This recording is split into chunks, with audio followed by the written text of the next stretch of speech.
What's up everyone, it's your girl Deja and welcome back to another video. Don't know what you're saying.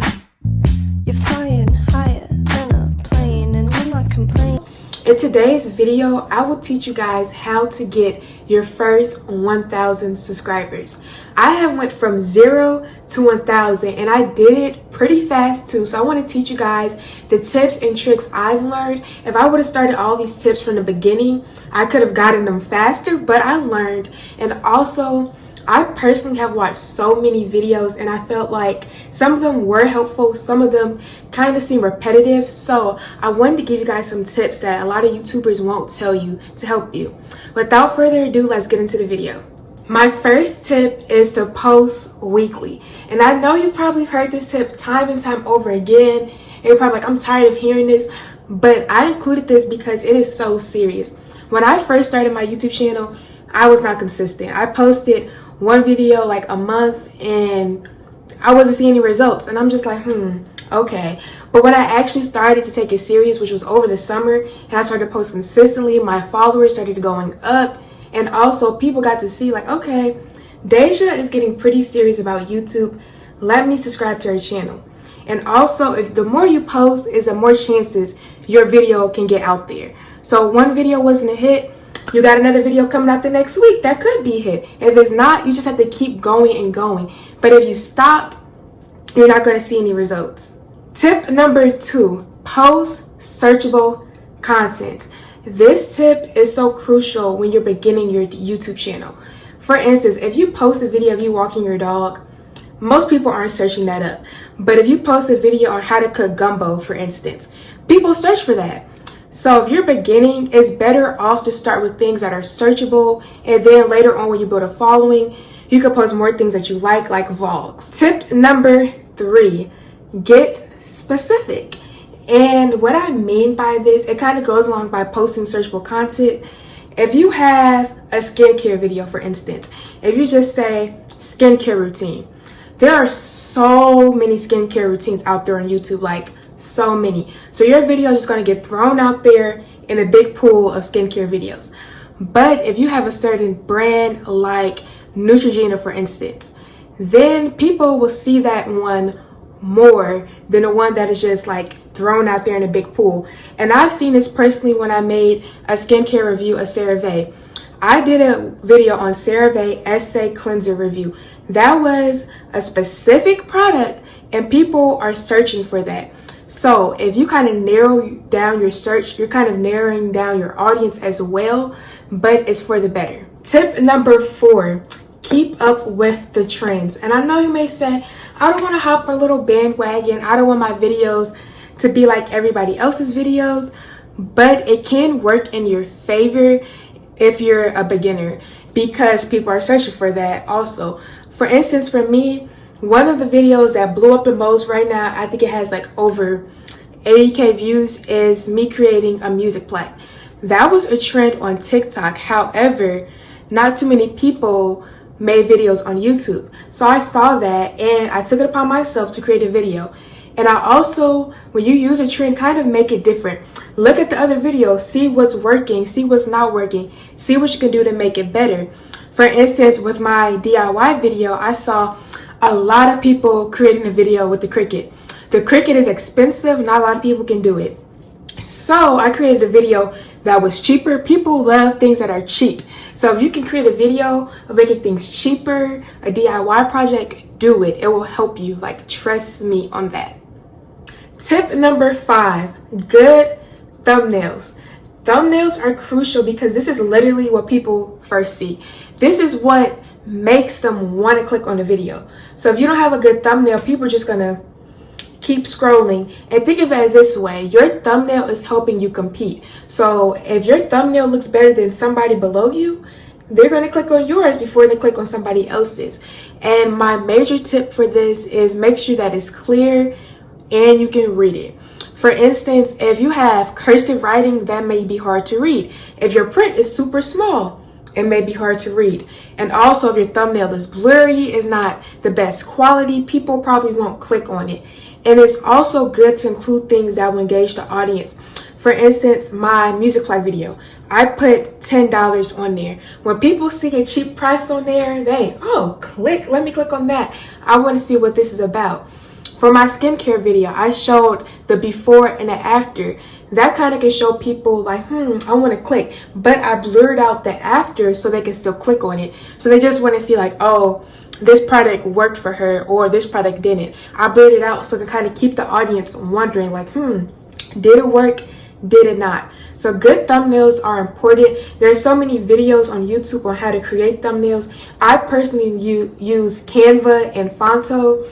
If you guys want a video on that, I'll be happy to create one, but make sure that you have a good thumbnail for your video. Tip number 6, good camera lighting.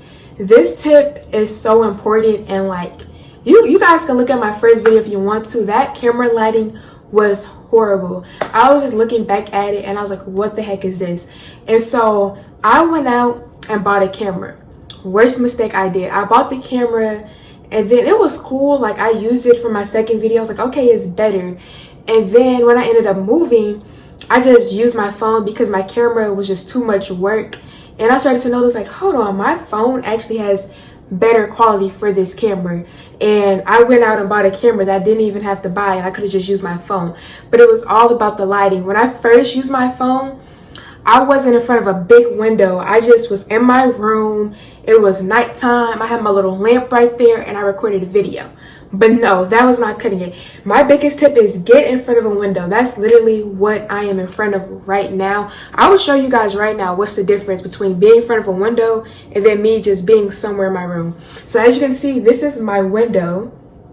And this is me just standing in my room. So as you can see, like window, no window, and then the closer I get, the better it gets. So yes, the window is amazing lighting. If you want to, you can get a ring light. Those are great to use.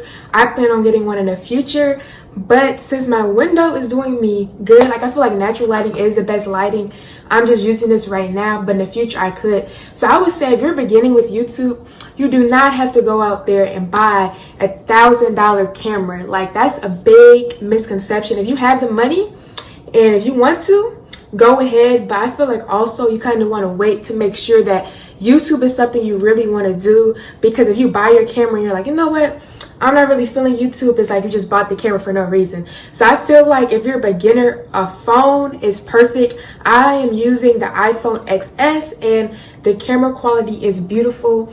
And camera quality is important because people don't like looking at videos that are blurry, like plain and simple.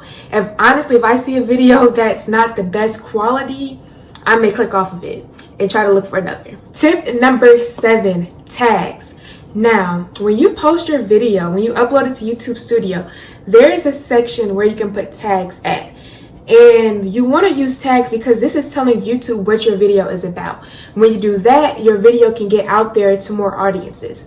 Now, it's also important not to just use boring old tags. Like, you want to get pretty specific with your tags and use a lot of them. Use ones that are relating to your video. So if you're doing a cooking video, don't put tags about like clothes or something of that sort. You want to use tags that are specific, geared to your video. Tip number 8, TubeBuddy. This goes along with my last tip, which was tags, but I'll talk about that later with TubeBuddy.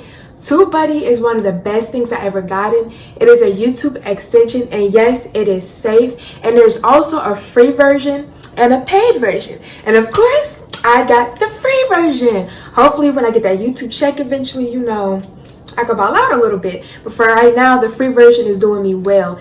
And I love TubeBuddy because it has several features. One of the features is that it can show you your subscriber count, and it will literally say like, oh, you lost a subscriber, or you gained like 10 subscribers. And that literally in the beginning, it motivated me to see, because sometimes we're just on YouTube, you don't really remember like, oh, I gained like 10 subscribers. But when you actually see it, it's like, wow, I am actually making growth. Let me keep pushing. And it will also show views for your videos. It will show, oh, you got 10 more views, you got 20 more. And it'll also show you if a video is doing well or not. For instance, it'll be in green if you're getting a lot of comments, likes, people are watching it.